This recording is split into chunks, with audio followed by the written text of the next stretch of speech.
It's not a lack of time or a lack of money that's keeping you from accomplishing your dreams. Most of the time, it's this hidden habit that all of us have that we don't even realize that we have. So in today's video, I'm going to reveal the secret to what that habit is so that we can break the bad habit and create better habits.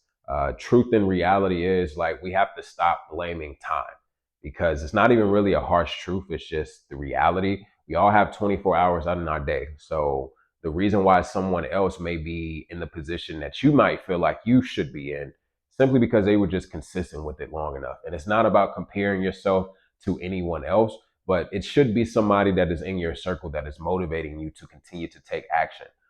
And it's not a lack of time. It's not a lack of money. It's not a lack of support. The real reason why we have not accomplished or gotten the results that we're looking for is because of distractions and inconsistency in taking action.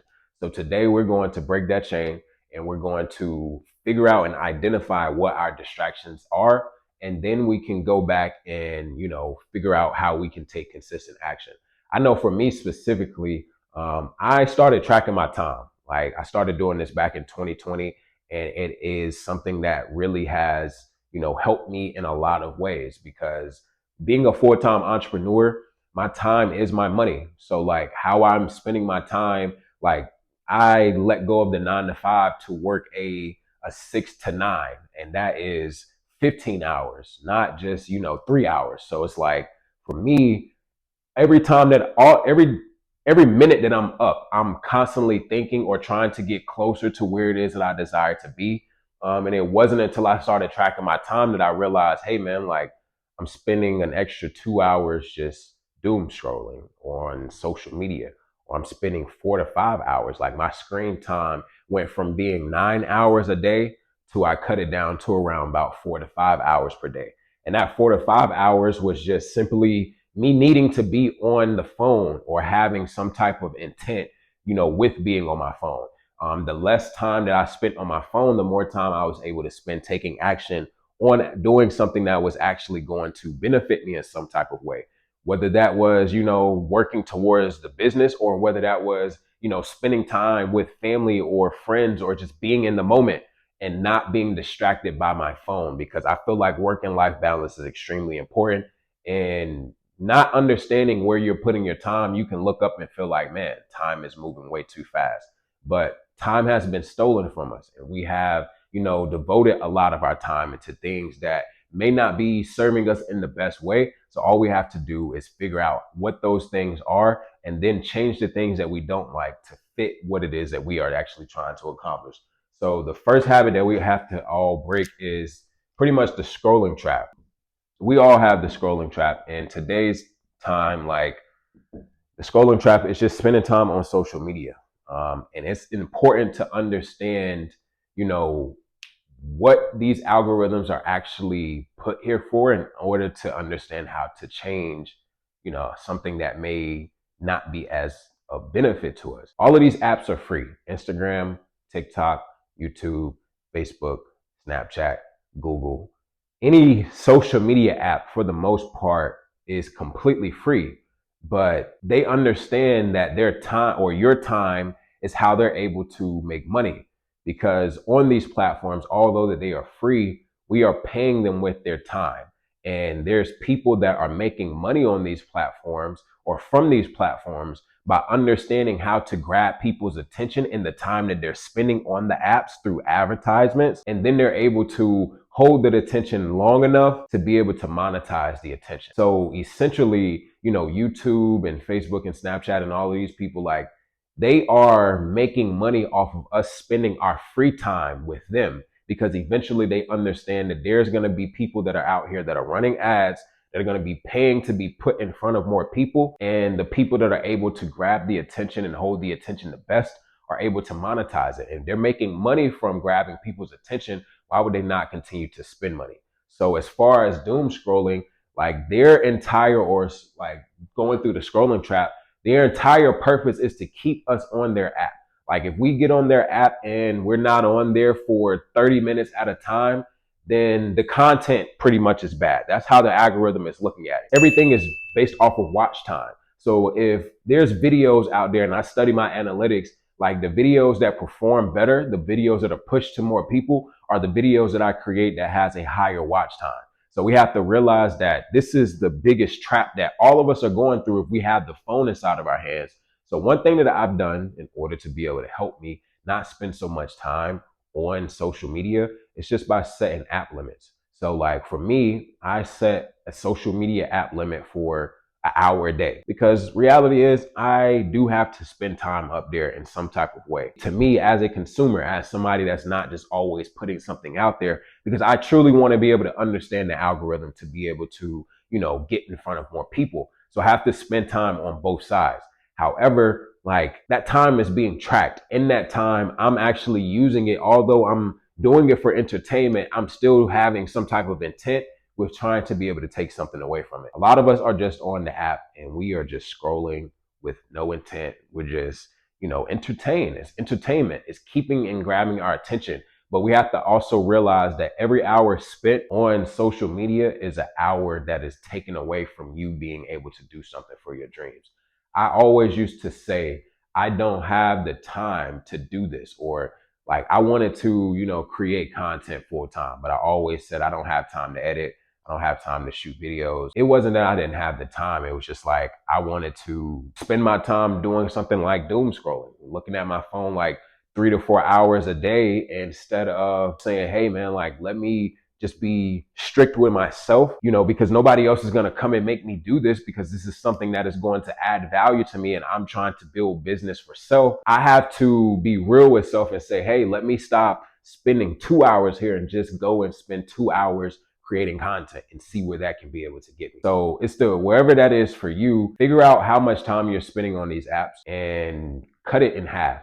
Like just try to I'm not trying to sit here and say you have to get off of it completely in the beginning, but just try to cut it in half. And from cutting it in half, you can be able to now figure out where or free some time up so that you can be able to go and learn something new or do something more that's going to get you closer to the results that you desire, because we all are desiring something better. We all want more in some type of way. So outside of just the scrolling trap, the next one is going to be inconsistent action. This is something that I deal with a lot. I had to start looking at it like this. Showing up at 50% is better than waiting for 100% once in a while. And what that means is showing up even when you don't feel like doing it, most of the time is when you do some of your best work, because nobody knows whether or not you are putting in 100% or how good you feel. The videos that I create that I feel the best about perform the least. The videos when it's like, hey man, I really don't feel like doing this right now, but I do it anyway because I'm staying strict and disciplined to what it is that I desire, are the ones that are able to be better because it's just consistent action. So,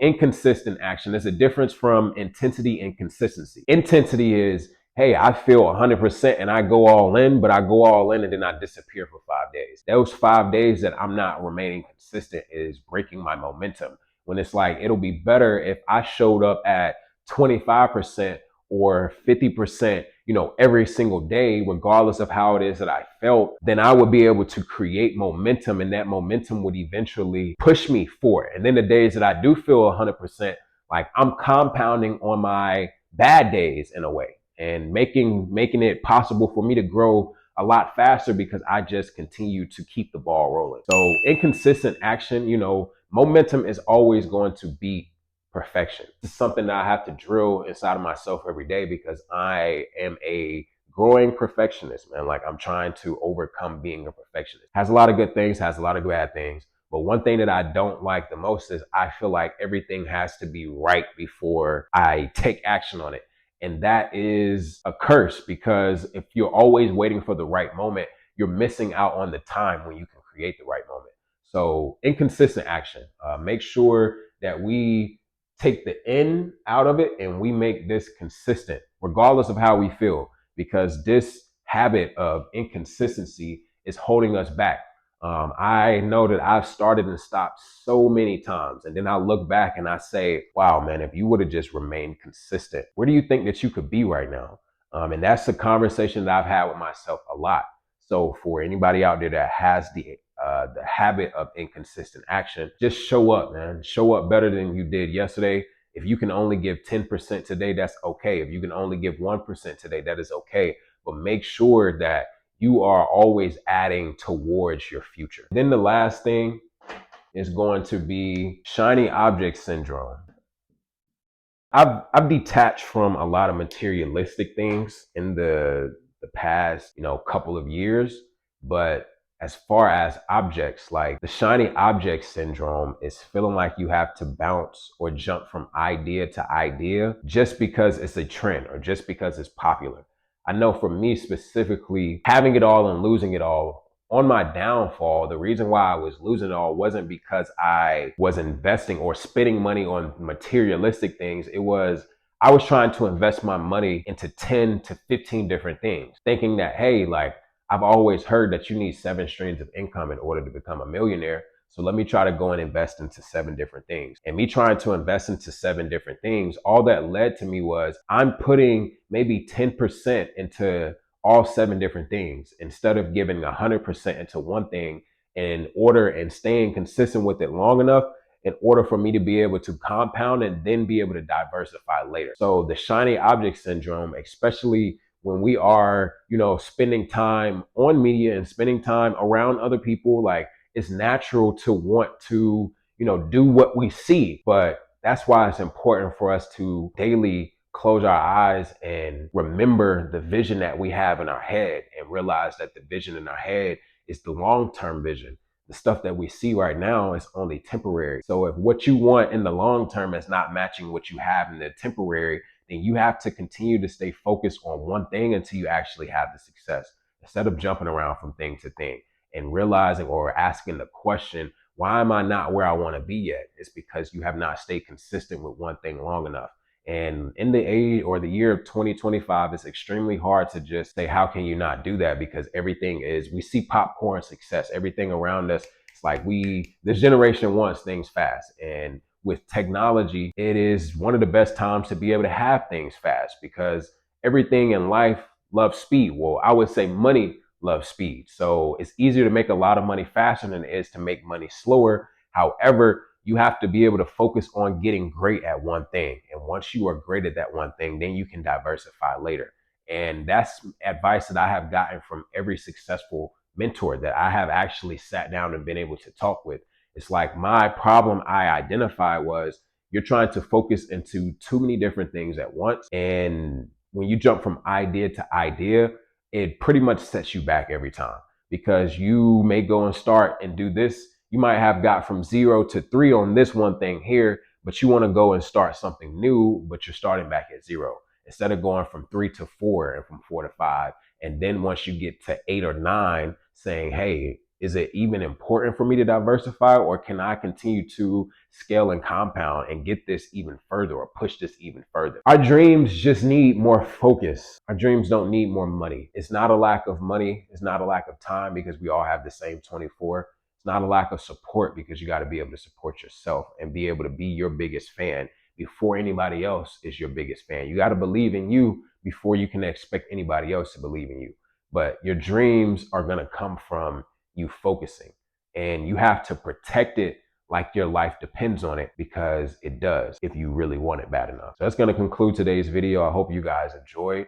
If you did, make sure that you like and subscribe, and I'll see you guys on the next one.